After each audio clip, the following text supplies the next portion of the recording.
Shalom, buenas tardes a todos, bienvenidos a una nueva charla. Shalom Noris, Diego, Ángel, Debbie, Gaby, Claudio, Meli, Jorge, Blanca, sean todos bienvenidos.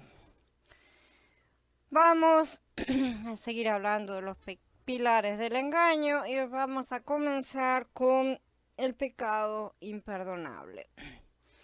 ¿Hay algo imposible para Elohim? ¿Cuál es el pecado imperdonable? La confusión sobre este tema se debe en gran parte a la falta de armonización en todas las escrituras.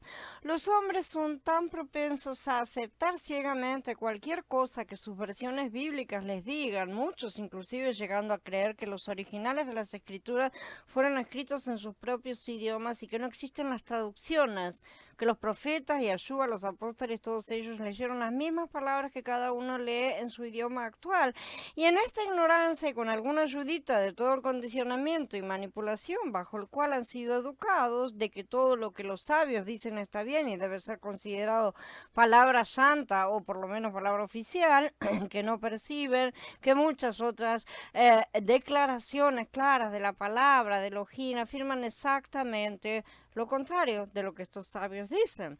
Necesitamos escudriñar las escrituras con oración y reverencia de rodillas, suplicando al bendito Ruach HaKodesh de la verdad que nos ilumine, nos dé comprensión, y debemos además recurrir a la ayuda de las interlineales y los diccionarios que explican las palabras en los idiomas originales, hebreo y griego.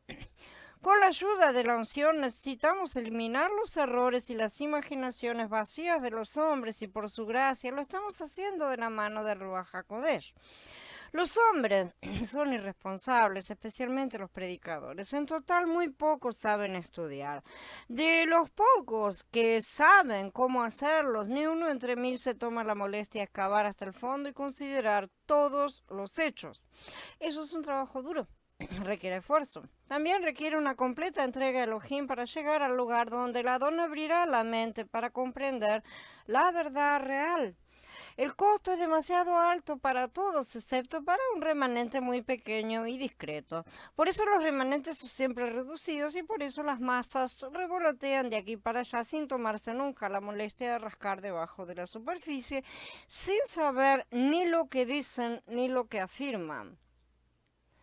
Para ellos la palabra es un libro sellado que requiere de la interpretación de otros hombres, más dotados que ellos según dicen, cuando en verdad están ocultando su pereza, falta de interés y disposición. Cualquiera que intente explicar lo que no comprende solo puede lograr un resultado, la demostración completa y evidente de su propia ignorancia.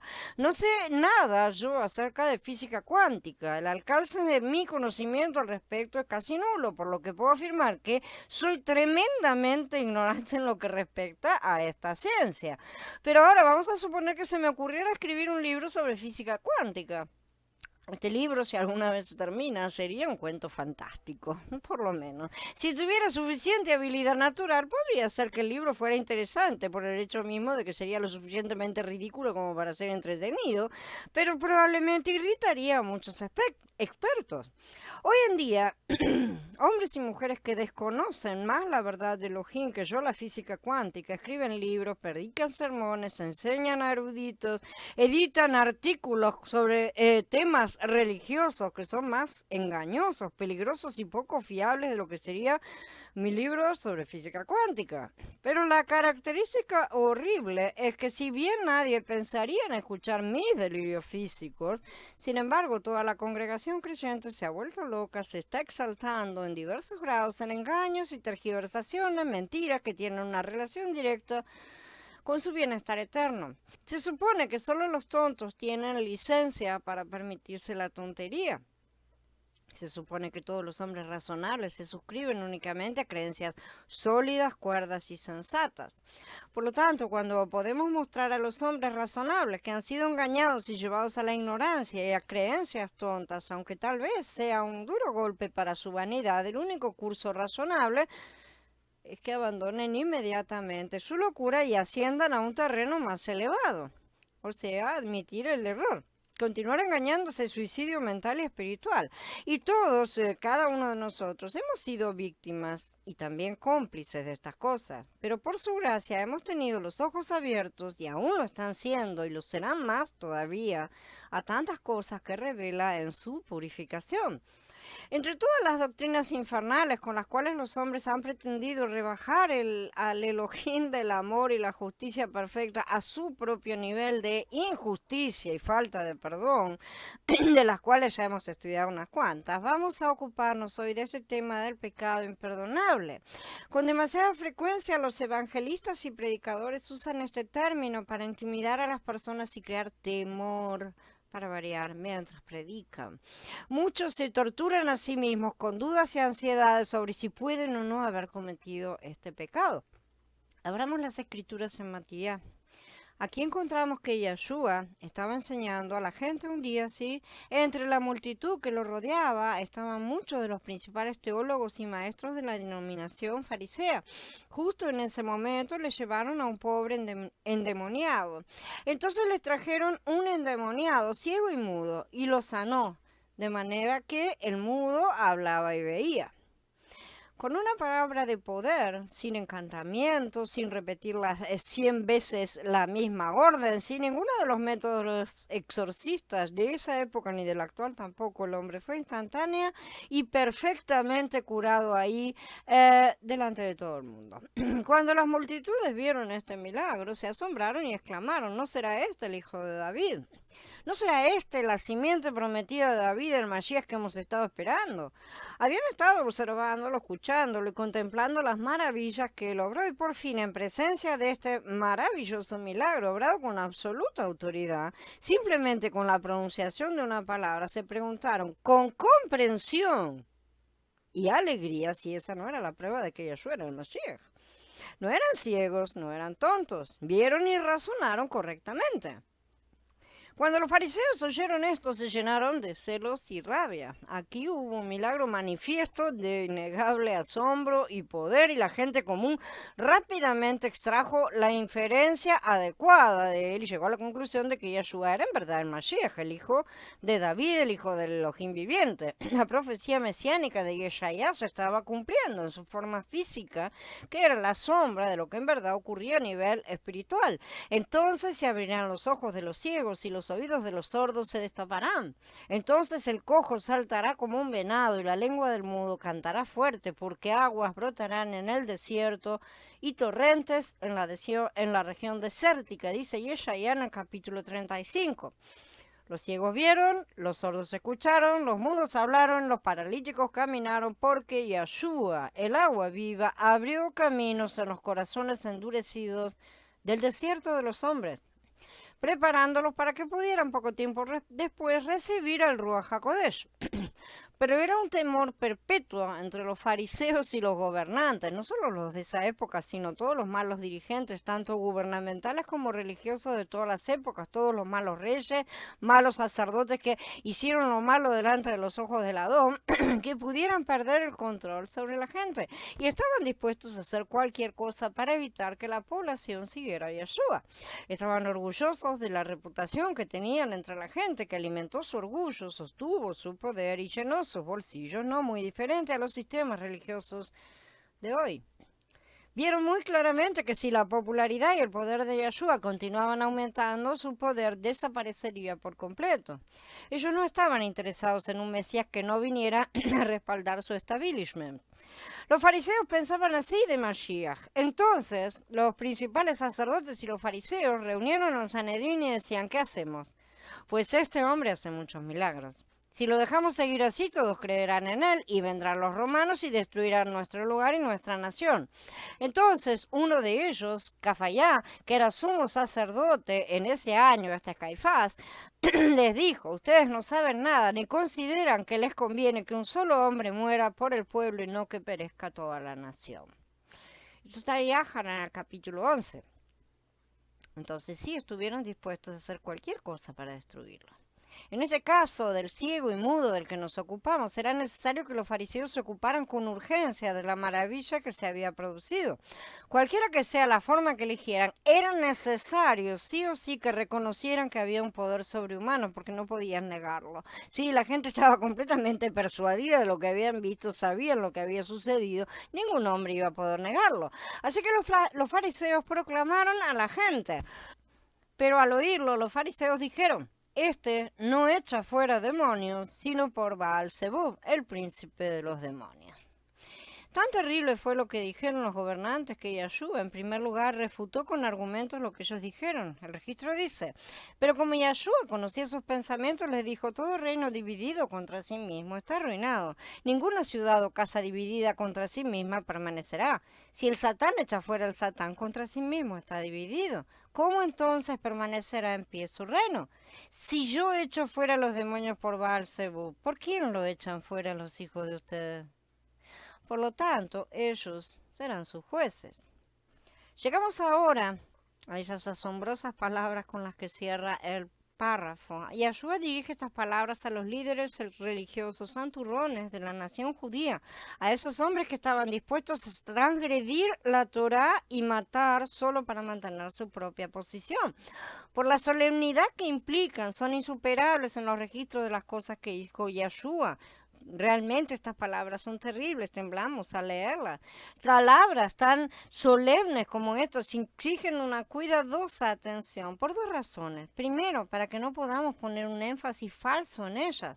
En segundo lugar, que de ninguna manera minimicemos su terrible significado. Todos estamos en peligro de cometer estos dos errores. Podemos leer en ellos significados que él nunca pretendió, podemos explicar las palabras más solemnes que Yahshua jamás pronunció. La única forma en que podemos esperar comprender esto es tomándolos de la forma más sencilla posible. Nuestro Adón declaró las palabras de las Escrituras. Por eso les digo que todo pecado y blasfemia se le perdonará a los hombres, pero la blasfemia contra el Ruach no se perdonará. Y a cualquiera que diga una palabra contra el Hijo del Hombre se le perdonará, pero a cualquiera que hable contra el Ruach HaKodesh no se le perdonará, ni en este mundo ni en el venidero. Entonces, ¿cuál es el pecado contra el Ruach? En el tercer capítulo de Mordejai tenemos el pasaje paralelo al texto que acabamos de leer de Matías, el mismo registro de estos hombres que se acercaron a Yahshua cuando lo vieron realizar su poderoso milagro sobre el hombre que no podía ni ver ni hablar. Veamos entonces lo que el Adón responde en este registro de Mordejai. En verdad les digo que a los hijos de los hombres se le perdonarán todos los pecados y blasfemias, cualquiera que sean, pero cualquiera que blasfeme contra el Espíritu de Santidad no tendrá perdón jamás, sino que es culpable de pecado eterno. Hasta acá todo igual, pero Mordejai agrega: dijo esto porque decían que él tenía un espíritu inmundo. Acá ahora tenemos una pista. La oposición de los fariseos a Yahshua no fue un impulso del momento, en un ataque de ira, así una cosa enceguecida. Estos hombres sabían lo que estaban haciendo. Sus planes contra Yahshua eran deliberados, calculados. Un destacado fariseo, Nicodemo, una vez confió a Yahshua: Rabí, sabemos que eres un maestro venido de Elohim, porque nadie puede hacer estas señales que tú haces a menos que Elohim esté con él. Muchos de ellos veían mejor, pero a diferencia de Nicodemo, otros todavía conspiraban para destruir al Mashiach. No solo estaban pecando contra Elohim en el cielo arriba o contra el Hijo de Elohim en la tierra, estaban resistiendo, oponiéndose, impugnando, confrontando, atacando y rechazando al Ruach HaKodesh. Estaban oponiéndose a la misma actividad y ministración de Yahweh hacia ellos. O sea, estaban rechazando lo que Yahweh les estaba trayendo. Déjenme ponerlo de esta manera. El Padre que está en los cielos es el Elohim invisible. El Hijo es la manifestación de Elohim en carne humana. El Yahshua histórico de hace 2 milenios es la manifestación física que se vio. El Verbo se hizo carne y habitó entre nosotros y vimos su gloria, la gloria como del unigénito del Padre, lleno de gracia y de verdad. A Elohim nadie ha visto jamás. El unigénito Hijo que está en el seno del Padre, Él le ha dado a conocer, dice Yahanan en el capítulo 1. El Padre no se ve. El Hijo es la manifestación visible y carnal del Elohim invisible, mientras que el Ruach HaKodesh es la actividad, la operación, la fuerza, la energía, la acción y la influencia de Elohim en los hombres. La palabra espíritu viene del latín spiritus y esta viene del verbo spirare, que significa respirar, soplar. Las palabras respiración, aspiración e inspiración se derivan todas de esta misma fuente. La relación entre alma y respiro es muy común, como vemos en las palabras alma, ánima y animal, que significa todas algo que está animado, ¿sí? O sea, dotado de soplo de vida. De manera similar, la palabra griega pneuma viene de pineo, que significa respirar o soplar, y la palabra hebrea ruach proviene de una raíz que tiene el mismo significado. El Ruach HaKodesh es el aliento de Elohim, es la exhalación de Elohim, es la fuerza de Elohim mediante la cual él cumple su propósito y ejecuta su voluntad. Muchas veces hemos pensado en el Ruach HaKodesh como poder. Ciertamente él tiene poder, pero el poder es básicamente la habilidad o capacidad de actuar en las cosas, ¿no es cierto? O puede estar latente, puede estar dormido, residente inactivo en alguien o en algo. También puede estar de manera pasiva, sabemos. Fuerza, por otro lado, describe más específicamente la energía proyectada o ejercida sobre personas o cosas y puede definirse como una influencia que produce o tiende a producir movimiento o cambio a través del movimiento. La potencia podría compararse con la energía almacenada en una batería, por así decir, mientras que la fuerza puede compararse con la corriente que fluye de esa batería. Fuerza entonces representa con mayor precisión el sentido de los términos hebreos y griegos en relación al Ruach de Elohim, porque es un aliento que ejerce una actividad. Esto se confirma al considerar las escrituras, ¿sí? Por lo tanto, el Ruach HaKodesh es la fuerza energética de vida de Elohim. Es la fuerza energética de Elohim proyectada y ejercida sobre el hombre. Es el movimiento, la acción, la influencia de Elohim en una medida u otra sobre el hombre. Yahweh Elohim logró la creación del universo por medio de su ruaj o fuerza energética. Con respecto a la Tierra en sus primeras etapas de formación, el registro dice que el ruaj, o sea, la fuerza energética de Elohim se movía hacia y desde la superficie de las aguas. En Bereshit, en el Mismor 33 dice, por la palabra de Yahweh se hizo el cielo, por el aliento de su boca todos sus ejércitos. Entonces, rechazar al ruaj es rechazar a Elohim mismo al mismo tiempo, ¿no es cierto? Es decir, no, gracias, no te necesito. ¿Cuántas veces se hace esto? Realmente muchas veces se lo rechaza, aunque no se lo rechaza tan radicalmente como para decir no te quiero realmente. Este fue el pecado imperdonable, como vamos a seguir estudiando hasta dónde se perdona o no se perdona, porque imperdonable ahí no dice, es un pecado que no se perdonará por cierto tiempo, según está escrito, nada más. Este es un pecado que muchos cometen constantemente y no se dan cuenta que a pesar de que no es tan grave como esto, porque no hay un rechazo radical, sí hay rechazo parcial en muchos casos. Con un soplo poderoso se puede sentir que el Ruach de Elohim ejerce poder, aunque no haya posibilidad o contacto visible con aquello sobre lo cual actúa. O sea, no lo vemos.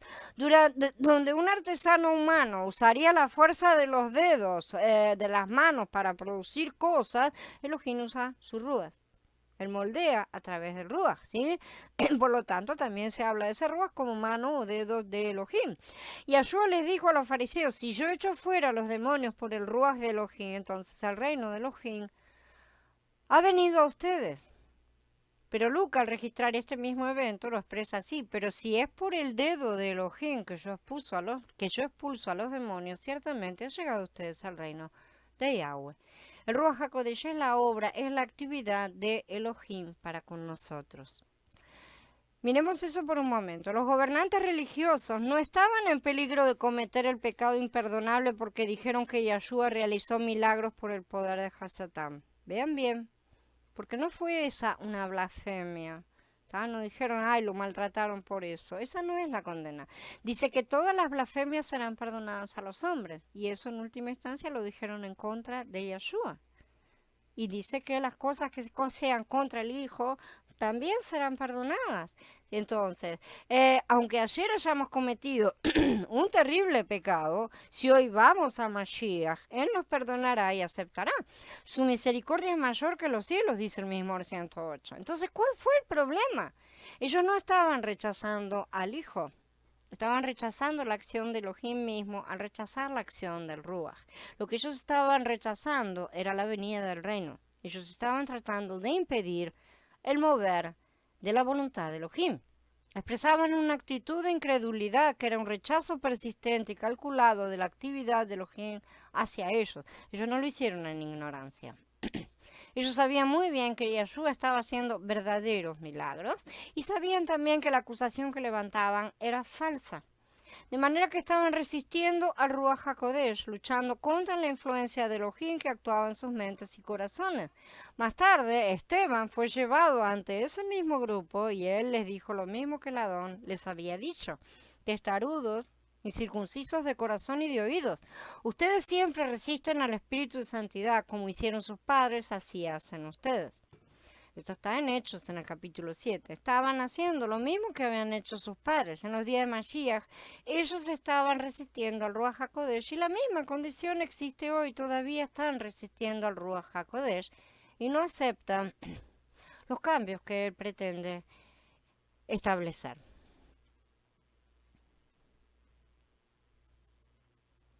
Shalom, Katy.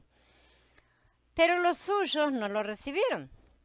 El arrepentimiento es siempre la forma en que el Adón prepara a su pueblo para el siguiente movimiento de su Ruach. Profeta tras profeta les había anunciado la venida de Mashiach. Llegó a su debido tiempo, Elohim fue manifestado en carne. A los suyos vino, pero los suyos no lo recibieron, dice Yahana en capítulo 1.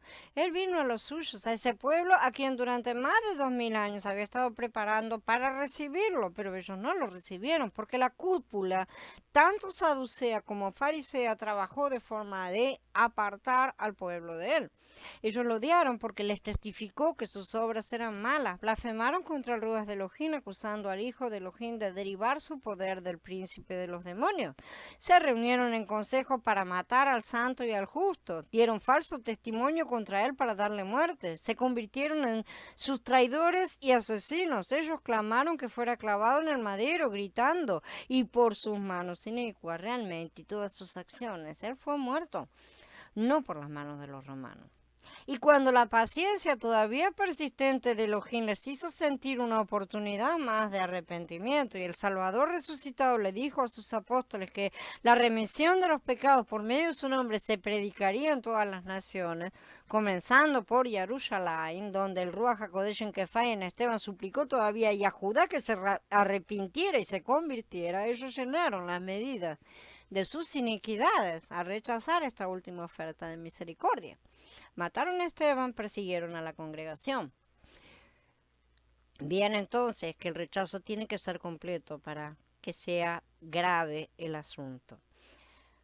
Estos mataron tanto a la doña Yeshua como a los profetas, y a nosotros nos han perseguido. No agradan a Elohim y se oponen a todos los hombres, prohibiéndonos hablarles a los gentiles para que se salven. Así colman siempre la medida de sus pecados. Pero la ira de Elohim viene sobre ellos hasta el extremo. Dice en Tesalonicenses Aleph en el capítulo 2.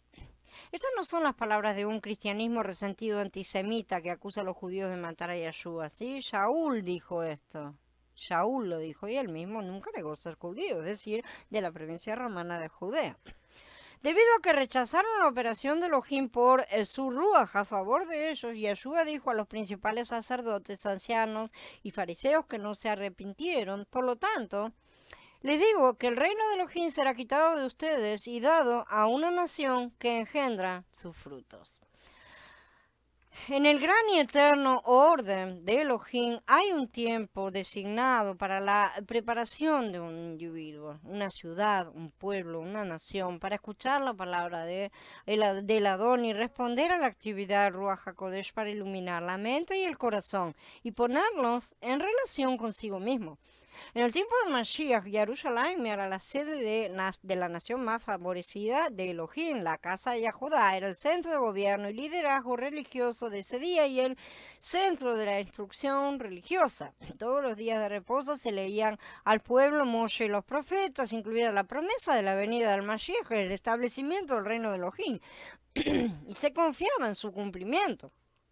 Llegó un día decisivo cuando Yeshua se acercó a la ciudad y mientras sostenía a las multitudes descuidadas e indiferentes que se amontonaban en sus calles, ¿no es cierto? Mientras se estaba al lado de los que pasaban a través, al lado suyo, él lloró audiblemente y dijo, cuando llegó cerca al ver la ciudad, lloró por ella diciendo, si conocieras tú también, por lo menos en este, tu día, lo que te puede llevar a la paz. Pero ahora está oculto a tus ojos, porque vendrán sobre ti días en que tus enemigos te rodearán con una barricada y te pondrán un cerco y te estrecharán por todos lados. Te derribarán a tierra con tus hijos dentro de ti. No dejarán en ti piedra sobre piedra, por cuanto no conociste el tiempo de tu visitación. Eso está en el capítulo 19 de Lucas. La horrible ceguera de no reconocer el tiempo de la visitación de Elohim cuando Elohim te está visitando, mostrándose misericordioso para con nosotros, moviéndose en medio de nosotros por su ruaj, es una ceguera de la peor forma. La vemos a nuestro alrededor en muchísima gente, ¿verdad? Debido a que el pueblo de Jerusalén hizo caso omiso de la palabra de Elohim y rechazó el mover del Ruach HaKodesh y rechazó el poder de su reino, el Adón no tuvo otra alternativa que llorar por la ciudad y pronunciar un juicio correctivo sobre ella. Las obras poderosas que comenzó Yeshua se completarán con los otros hijos, sí, él es el hijo primogénito, pero los otros hijos las completarán, los que están siendo ahora conformados a su imagen. Esto no es una presunción por parte del hombre. Así que es hora de que los que tratan de destruir el ejército de Yeshua cierren sus bocas. Este es el plan y propósito revelados de Elohim para esta generación al final de los tiempos. Hoy, por revelación de la palabra, por la voz profética de sus profetas, por la iluminación interior de la unción del Ruach, la promesa está entre nosotros. Yo estimo que las aflicciones del tiempo presente no son comparables con la gloria que pronto se va a revelar en nosotros. ¿Se va a revelar gloria a nosotros? Pues sí, se va a revelar. Pues la creación aguarda con ardiente anhelo que se manifiesten Yeshua, no, los hijos de Elohim. Dice Shaul en Romaniyín, capítulo 8.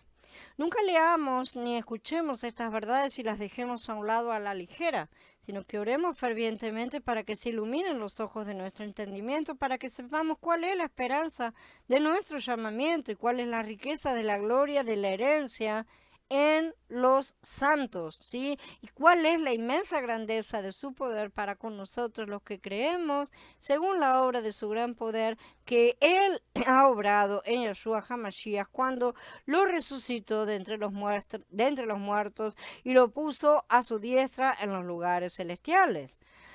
Aquellos que escuchan o leen estas líneas con la revelación y el entendimiento del Todopoderoso en sus mentes saben que el reino espiritual está vivo en mucha, gran actividad en preparación para la tan esperada manifestación de los hijos de Elohim. ¿Están ustedes en la lista? ¿Se están manteniendo firmes en la lista? Los cielos están en movimiento. La esfera del poder del Ruach y la vida espiritual está repleta de actividad divina. Están peleándose en todas partes. Hay guerra y batalla espiritual en los cielos y en la tierra y en el interior de los hombres también. A nuestro alrededor rugen los poderes. Estamos en la lista. Al mismo tiempo, el reino satánico del mundo y de la carne lo sabe, lo percibe, busca atacar.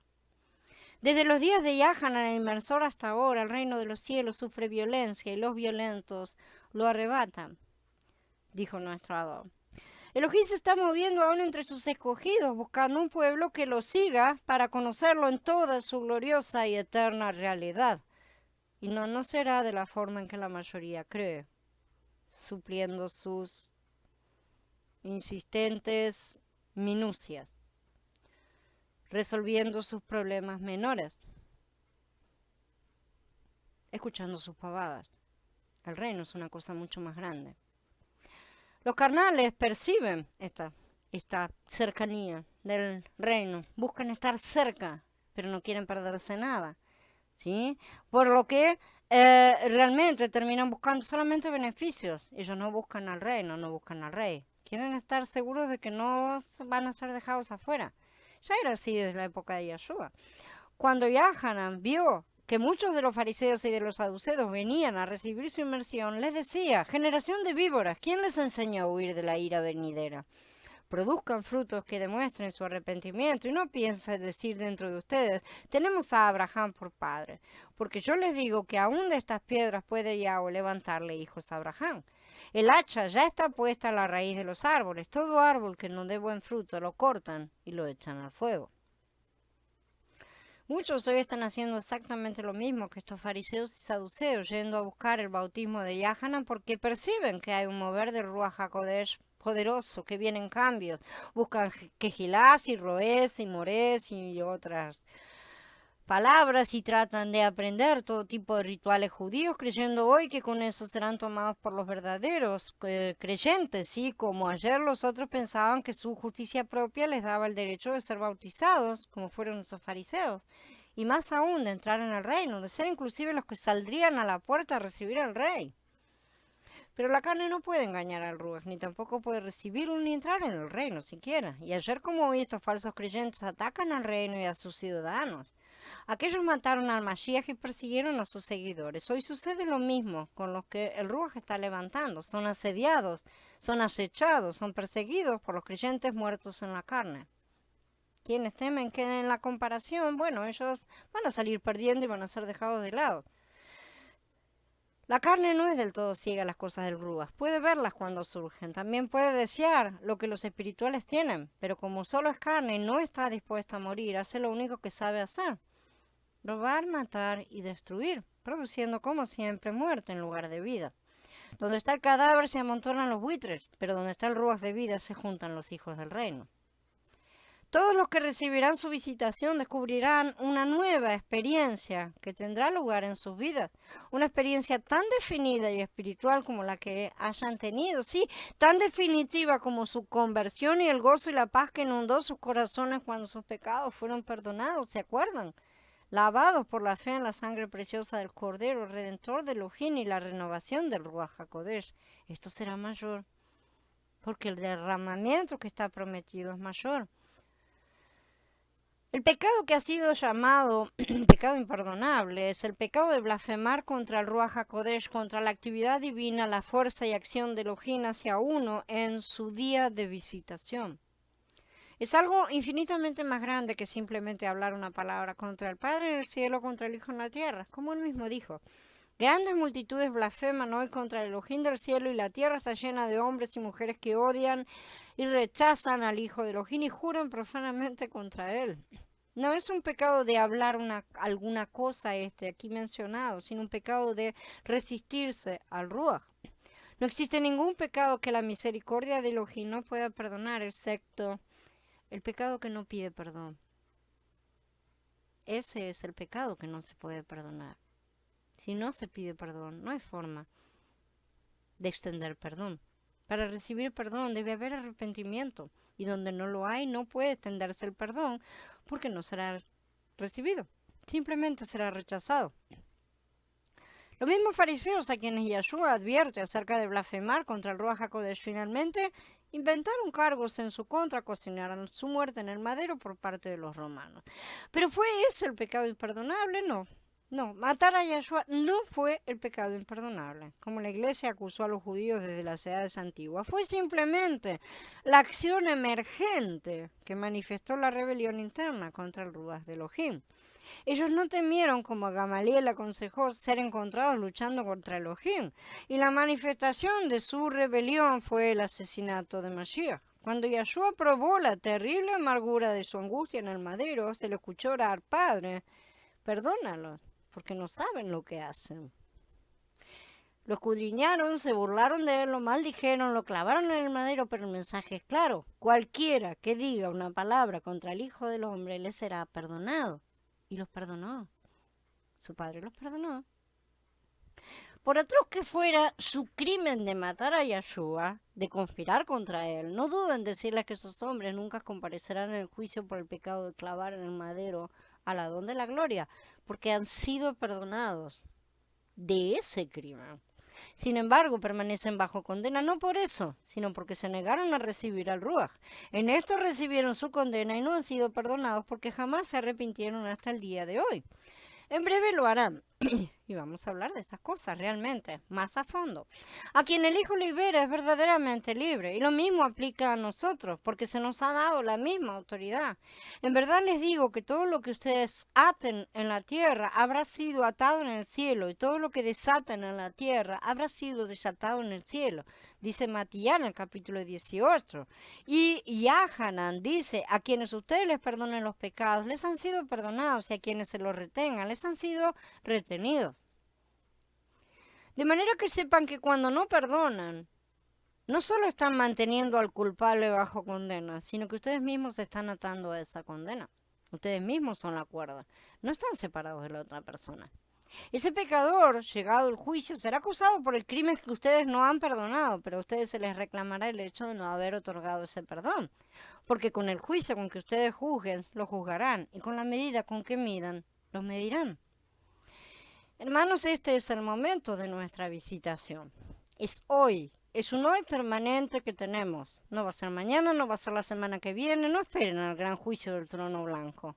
Mashiach pronto aparecerán sus hijos con toda la gloria, ciertamente, con toda la majestad y poder de su vida divina. Pero la visitación ya está aquí hoy.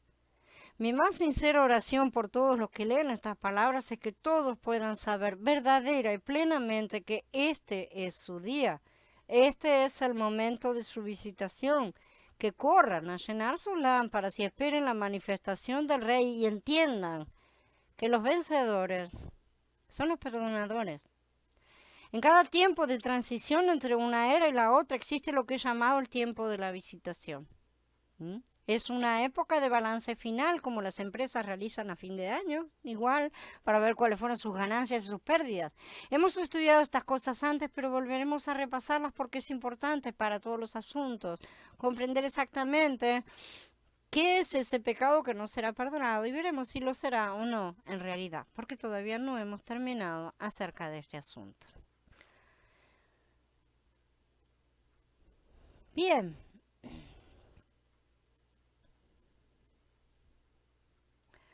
Habiendo terminado con la charla, vamos a dar por encerrado. Abba los siga bendiciendo. Abba los ilumine. El Ruach HaKodesh los toque y déjense tocar por él. Shalom a todos, hermanos.